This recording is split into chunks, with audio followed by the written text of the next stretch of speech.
Hi guys, అందరు ఎలా ఉన్నారు?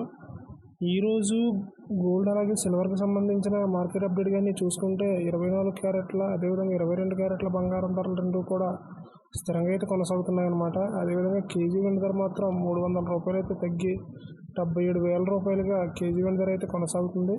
దానికి సంబంధించిన పూర్తి వివరాలు కూడా నేను ఇక్కడ స్క్రీన్ పైన డిస్ప్లే చేస్తాను. ఇక్కడ మనం చూడొచ్చు. ఇక్కడ కానీ మనం చూసుకున్నట్లయితే 24 క్యారెట్ల 10 గ్రాముల బంగారం ధర 66,330గా ఉంది. అదేవిధంగా 22 క్యారెట్ల 10 గ్రాముల బంగారం ధర 60,800గా అయితే కొనసాగుతుంది. ఇక్కడ కానీ మనం గమనించినట్లయితే 24 క్యారెట్ల అదేవిధంగా 22 క్యారెట్ల బంగారం ధరలు రెండింటిలో కూడా ఏ విధమైన ఇస్తాలు అయితే లేవు. స్థిరంగా అయితే 24 క్యారెట్ల అదేవిధంగా 22 క్యారెట్ల బంగారం ధరలు రెండు కూడా కొనసాగుతున్నాయి. అదేవిధంగా మనకి కేజీ వెండి ధర కానీ గమనించినట్లయితే 300 రూపాయలు అయితే కేజీ వెండి ధర తగ్గిందనమాట. 300 రూపాయలు తగ్గిన తర్వాత 77,000గా అయితే కేజీ వెండి ధర ఈరోజు నమోదవుతుందన్నమాట. ఇక్కడ కానీ మనం గమనించినట్లయితే బంగారం ధరలు స్థిరంగా కొనసాగుతున్నాయి. వెండి ధర మాత్రం స్వల్పంగా అయితే తగ్గిందనమాట.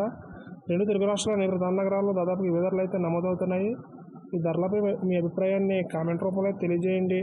అదేవిధంగా ప్రతిరోజు గోల్డ్ అలాగే సిల్వర్కి సంబంధించిన ప్రైజ్ అప్డేట్స్ని నేరుగా మీ మొబైల్కి నోటిఫికేషన్ రూపంలో పొందేందుకు మన ఛానల్ని సబ్స్క్రైబ్ చేసుకుని బెల్ ఐకాన్ కూడా యాక్టివేట్ చేసుకోండి. Thank you.